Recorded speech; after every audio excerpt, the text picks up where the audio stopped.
तो मैं अमन आपके YouTube चैनल एजुकेशन हब पे आपका स्वागत करता हूं। यह एनटीपीसी टेस्ट सीरीज का 15वां टेस्ट सीरीज है। इस टेस्ट सीरीज को प्राप्त करने के लिए आप अपने टेलीग्राम चैनल से जुड़ सकते हैं, जिसका लिंक वीडियो के डिस्क्रिप्शन में दिया हुआ है तथा वहां पर आपको प्रतिदिन करेंट अफेयर्स के नोट्स भी मिला करेंगे। तो चलिए शुरू करते हैं बिना किसी देरी के। आपका पहला क्वेश्चन है, वर्ल्ड वाइड वेब के आविष्कार का श्रेय किसे प्राप्त है? तो यहाँ पे आपके ऑप्शन है टिम बर्नर्स-ली, दूसरा है जॉन नेपियर, तीसरा है एलन बी जुमान और चौथा है आपका जेपी एकर। तो यहाँ पर आपका सही ऑप्शन है टिम बर्नर्स-ली। टिम बर्नर्स-ली को वर्ल्ड वाइड वेब का आविष्कारक एवं प्रवर्तक कहा जाता है। आपका अगला क्वेश्चन है, भारत में संविधान लागू होने के बाद किस अधिनियम में भारतीय नागरिकता के अर्जन एवं निरसन संबंधी विधियों का उल्लेख है? पहला ऑप्शन है आपका नागरिकता अधिनियम 1950, दूसरा है आपका नागरिकता अधिनियम 1952, तीसरा है आपका नागरिकता अधिनियम 1955 और चौथा है आपका नागरिकता अधिनियम 1954। तो यहाँ पर आपका सही ऑप्शन है नागरिकता अधिनियम 1955।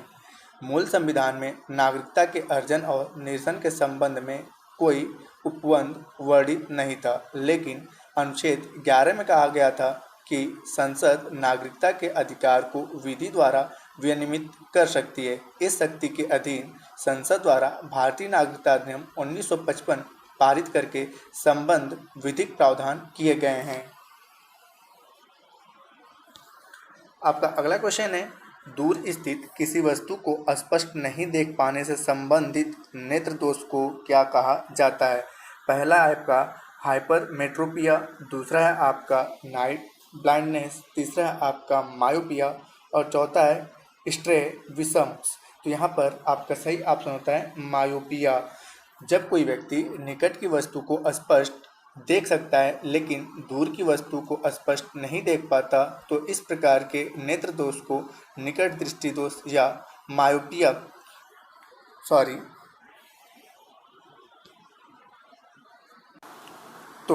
इस प्रकार के नेत्र दोष को निकट दृष्टि दोष या मायोपिया कहा जाता है।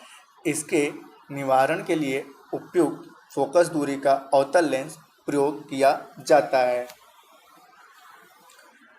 आपका अगला क्वेश्चन है, वर्तमान में भारत में वाहनों के उत्सर्जन मानक का कौन सा चरण लागू है? आपके ऑप्शन है भारत, दूसरा है भारत 2, तीसरा है भारत 3 और चौथा है भारत 4। तो वर्तमान समय में आपको भारत में वाहन उत्सर्जक मानक का भारत 4 स्टेज इस समय लागू है। आपका अगला क्वेश्चन है, उस स्मारक का नाम बताइए जिसमें साथ साथ एक जैन मंदिर और सर्वश्रेष्ठ विरूपाक्ष मंदिर शामिल है तथा यह बगलकोट कर्नाटक में स्थित है। आपके ऑप्शन है महाबलीपुरम स्थित स्मारक, दूसरा है आपका हम्पी स्थित स्मारक, तीसरा है पटकल स्थित स्मारक समूह और चौथा है आपका स्मारकों का खजुराहो समूह। तो यहाँ पर सही ऑप्शन आपका होता है तीसरा, पटकल स्थित स्मारक समूह। कर्नाटक का एक गांव एवं पर्यटन स्थल पटाक्कल यूनेस्को द्वारा सूचीबद्ध विश्व विरासत स्थल है, जहां हिंदू मंदिरों की आकर्षक श्रृंखला जिसमें विरूपाक्ष मंदिर एवं एक जैन तीर्थ भी शामिल है, मालप्रभा नदी के बाएं किनारे बागलकोट जिला में स्थित है। आपका अगला क्वेश्चन है, निम्नलिखित किस नदी की सहायक नदी पर तुंगभद्रा बहुउद्देशीय परियोजना की स्थापना की गई है? आपका ऑप्शन है गोदावरी, दूसरा है कृष्णा, तीसरा है महानदी और चौथा है सिंधु। तो यहाँ पर आपका सही ऑप्शन होता है दूसरा, कृष्णा नदी। तुंग और भद्रा नामक नदी कूडी नामक स्थान पर मिलकर तुंगभद्रा नदी कहलाती हैं। 531 किलोमीटर या 330 मील लंबी तुंगभद्रा नदी गोंडीमाल आलमपुर आपके तेलंगाना में कृष्णा नदी से मिलती है। यह कृष्णा की सहायक नदी है। तो तुंगभद्रा कृष्णा की सहायक नदी है। आपका अगला क्वेश्चन है, भारत का संविधान लागू होने से पूर्व तक भारत के गवर्नर जनरल कौन थे? आपके ऑप्शन है चक्रवर्ती राजगोपालाचारी, दूसरा है डी विस्काउंट माउंटबेटन, तीसरा है आपका राजेंद्र प्रसाद, चौथा है डी विस्काउंट वेवेल। तो आपका सही ऑप्शन है चक्रवर्ती राजगोपालाचारी। स्वतंत्रता प्राप्ति के पश्चात 21 जून 1948 से पूर्व तक लॉर्ड माउंटबेटन भारत के गवर्नर जनरल रहे। 21 जून 1948 से 26 जनवरी 1950 तक 26 जनवरी 1950 तक चक्रवर्ती राजगोपालाचारी भारत के अंतिम तथा प्रथम रूप से देश के गवर्नर जनरल थे। संविधान लागू होने के साथ गवर्नर जनरल के पद को समाप्त कर दिया गया। आपका अगला क्वेश्चन है, वह एकमात्र घटना कौन सी है जो सिद्ध करती है कि प्रकाश एक ट्रांसिटिव वेव है। इसका मतलब प्रकाश एक अनुप्रस्थ तरंग है। तो यहाँ पर आपका सही ऑप्शन है, पहला है प्रकाश का प्रकीर्णन, दूसरा है आपका व्यतिकरण, तीसरा है आपका विवर्तन और चौथा है ध्रुवण। तो यहाँ पे सही ऑप्शन आपका होता है प्रकाश का ध्रुवण। अगला आपका क्वेश्चन है, भारत में सबसे बड़ा टाइगर रिजर्व है। आपका पहला ऑप्शन है जिम कॉर्बेट टाइगर रिजर्व, दूसरा है सुंदरवन टाइगर रिजर्व, तीसरा है आपका सतपुड़ा टाइगर रिजर्व और चौथा है नागार्जुन सागर श्रीशैलम टाइगर रिजर्व। तो यहाँ पर आपका सही ऑप्शन होता है Nagarjuna Sagar Srisailam tiger reserve. Nagarjuna Sagar Srisailam tiger reserve Bharat का सबसे बड़ा टाइगर रिजर्व है। तेलंगाना में स्थित यह टाइगर रिजर्व 5 जिलों नालगोंडा, महबूबनगर, कर्नूल, प्रकाशम और गुंटूर में फैले। इस टाइगर रिजर्व का क्षेत्रफल 3,568 वर्ग किलोमीटर या 1,378 वर्ग मील है। वर्ष 2016 के आंकड़ों के अनुसार इसमें कुल 2,500 बाघ मौजूद थे। आपका अगला क्वेश्चन है, वर्ष 2009 में उत्तरी अमेरिका में बेहतर संचार के लिए ट्रेड स्टार 1 छोड़ा गया।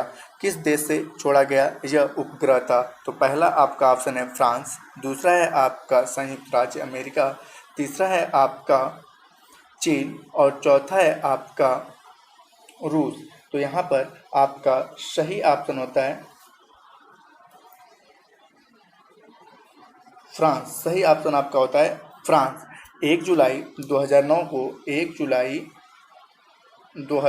को प्रक्षेपित अमेरिकी संचार उपग्रह टेरी स्टार 1 का परिचालन टेरी स्टार स्पेस सिस्टम के द्वारा किया गया था और इसे 1 जुलाई 2009 को कोरू इले प्रेक्षण केंद्र से एरियन 5CA रॉकेट के जरिए प्रक्षेपित किया गया था। आपका अगला क्वेश्चन है, PSLV का इस्तेमाल भारत में पहली बार कब किया गया था। आपका ऑप्शन है 1980, दूसरा है 1987, तीसरा है 1993 और चौथा है 2000। तो यहाँ पर सही ऑप्शन आपका होता है 1993। 20 सितंबर 1993 को श्रीहरिकोटा से पहली बार PSLV का प्रयोग किया गया था जो कि असफल रहा। आपका अगला है, बक्सर के युद्ध के विजेता कौन थे। तो यहाँ पे ऑप्शन है क्लाइव, दूसरा है हेक्टर मुनरो, तीसरा है स्टुअर्ट और चौथा है मेडोज।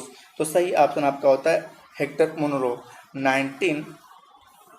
1764 में बक्सर का युद्ध होता है जिसमें अंग्रेजी सेना का नेतृत्व हेक्टर मुनरो के द्वारा किया जाता है, लेकिन तत्कालीन समय में त्रिगुट भारतीय सेना रहती है जिसमें मीर कासिम, उसके बाद आपका अवध का नवाब शुजाउद्दौला और आपका उस समय तत्कालीन समय में मुगल सम्राट शाह आलम द्वितीय रहता है और इस युद्ध में अंग्रेजों की जीत होती है और त्रिगुट सेना की हार होती है और इस सेना का नेतृत्व हेक्टर मुनरो के द्वारा किया जाता है।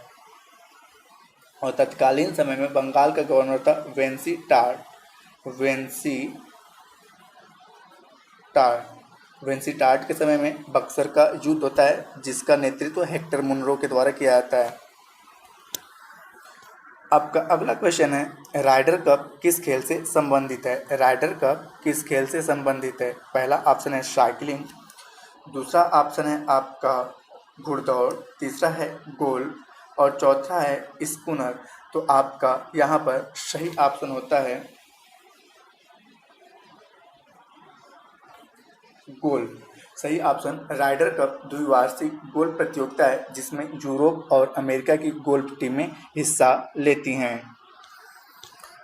आपका अगला क्वेश्चन है, कौन सा अंतर्राष्ट्रीय हवाई अड्डा पूरी तरह सौर शक्ति से परिचालित दुनिया का पहला हवाई अड्डा बन गया है? पहला ऑप्शन है त्रिवेंद्रम हवाई अड्डा, दूसरा है कोचीन हवाई अड्डा, तीसरा है आपका गोवा अंतर्राष्ट्रीय हवाई अड्डा और चौथा है आपका अमृतसर अंतर्राष्ट्रीय हवाई अड्डा।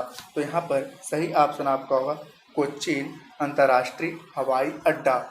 विश्व में पूरी तरह से सौर शक्ति से परिचालित पहला विमानन होने का श्रेय कोचीन हवाई अड्डा को जाता है। कोचीन हवाई अड्डा द्वारा 15 मेगावाट क्षमता के फोटोवोल्टिक पावर स्टेशन की स्थापना एवं उससे उत्पादन शुरू करने का यह कीर्तिमान स्थापित किया गया है।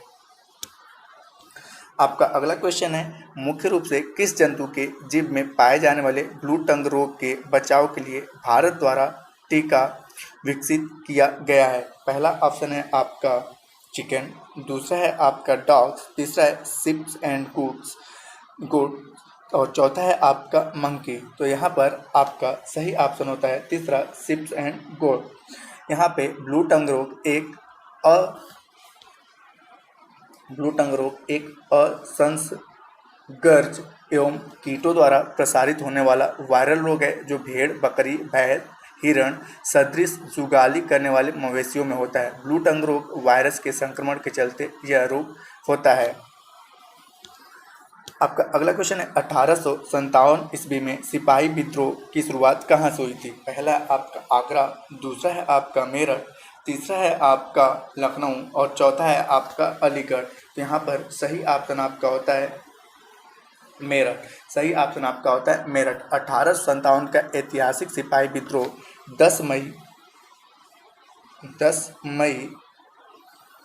1857 के दिन मेरठ की पैदल टुकड़ी 20 टन एनआई से शुरू हुआ था। पैदल टुकड़ी का जो सेना का नाम था वह 20 एनआई के द्वारा शुरू किया गया था। आपका अगला है, NOFN के तहत भारत के किस जिले की उच्च गति ग्रामीण ब्रॉडबैंड नेटवर्क की सुविधा प्राप्त करने का श्रेय सबसे पहले किसको प्राप्त हुआ है? यहाँ पर पहला ऑप्शन है आपका भोपाल, दूसरा है चेन्नई, तीसरा है आपका इडुक्की और चौथा है मैसूर। तो यहाँ पर सही ऑप्शन आपका होता है इडुक्की। 12 जनवरी 2015 को केरल के इडुक्की जिला को यह श्रेय प्राप्त हुआ। आपका अगला क्वेश्चन है, भारत में सार्वजनिक रूप से प्रदर्शित फिल्म राजा हरिश्चंद्र का निर्देशन किसके द्वारा किया गया था? आपका पहला ऑप्शन है VG दामले, दूसरा है आपका ही शांताराम, तीसरा है विमल राय और चौथा है दादा साहब फाल्के। तो सही ऑप्शन आपका होता है दादा साहब फाल्के। यहाँ पे भारत की सार्वजनिक रूप से प्रदर्शित तथा पूरी लंबाई की पहली और मुख्य फिल्म राजा हरिश्चंद्र का निर्माण एवं निर्देशन एवं पटकथा लेखन का कार्य दादा साहब फाल्के द्वारा किया गया था। यह फिल्म 21 अप्रैल 1913 को रिलीज हुई थी। आपका अगला क्वेश्चन है, निम्नलिखित में से कौन सा एक इनपुट डिवाइस है? निम्नलिखित में से कौन सा एक इनपुट डिवाइस है? पहला है आपका वेब कैमरा, दूसरा है आपका VCR, तीसरा है आपका DG टाइनर और चौथा है आपका प्रोसेसर। तो यहाँ पर सही ऑप्शन आपका होता है प्रोसेसर। सही ऑप्शन आपका होता है प्रोसेसर। आपका अगला क्वेश्चन है, पद जिसको टर्म AAU संदर्भित करता है। पहला ऑप्शन है आपका कार्बन का उत्सर्जन, दूसरा है आपका ग्रीन हाउस गैसों का उत्सर्जन, तीसरा है कार्बन क्रेडिट की बिक्री और चौथा है आपका कार्बन फुटप्रिंट्स के संदर्भ में बचत। तो सही ऑप्शन आपका होता है दूसरा, ग्रीन हाउस गैसों का उत्सर्जन।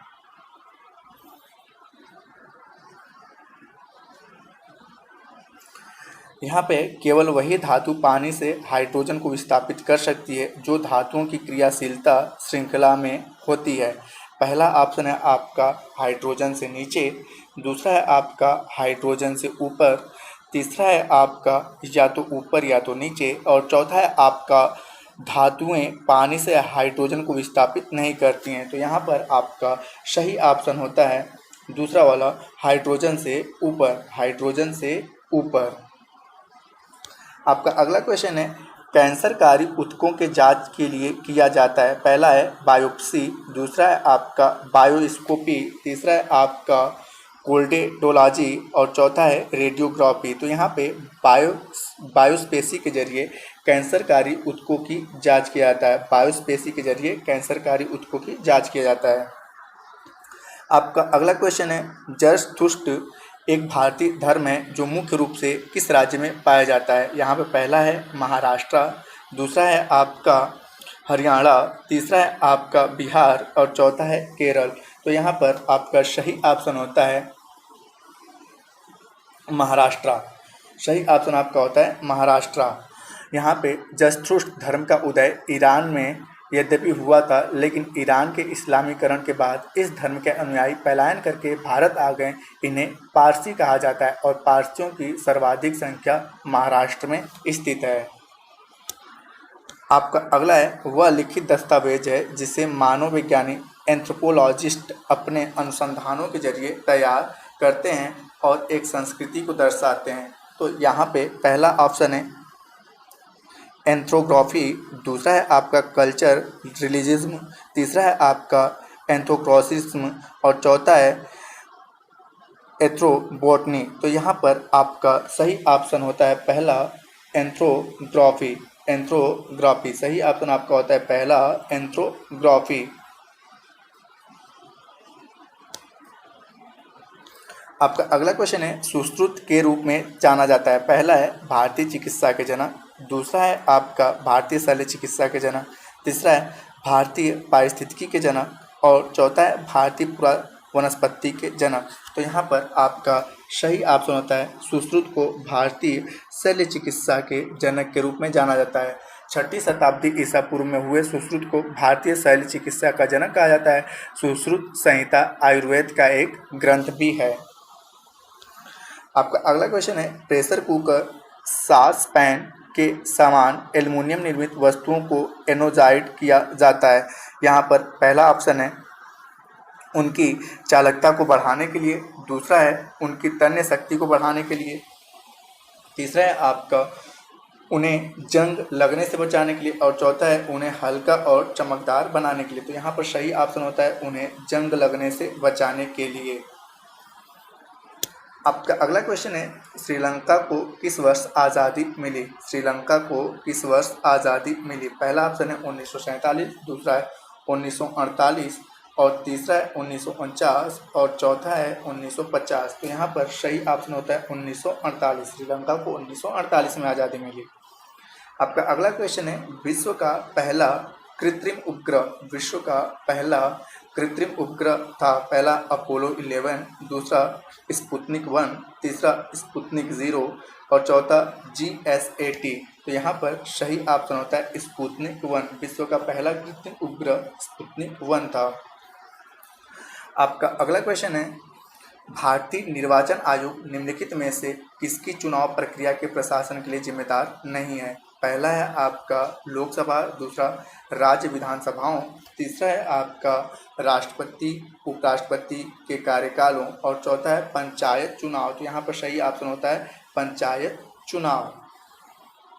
आपका अगला क्वेश्चन है, ग्लोबल हंगर इंडेक्स रिपोर्ट 2020 के अनुसार 107 देशों की लिस्ट में भारत को कौन सा स्थान प्राप्त हुआ है। तो यहाँ पर सही ऑप्शन होता है 94वां। यहाँ पे सही स्थान आपको होता है 94वां स्थान प्राप्त हुआ है, जबकि पहले स्थान पे जो कि सबसे अच्छा कंडीशन है आपका बेलारूस का। तो आज के लिए इतना ही। हमारा अगला वीडियो 48 घंटे के अंदर आपके YouTube चैनल पर अपलोड कर दिया जाएगा। तो मिलते हैं अगले वीडियो में, और यदि आपने चैनल को अभी तक सब्सक्राइब नहीं किया है तो सब्सक्राइब अवश्य करें। धन्यवाद।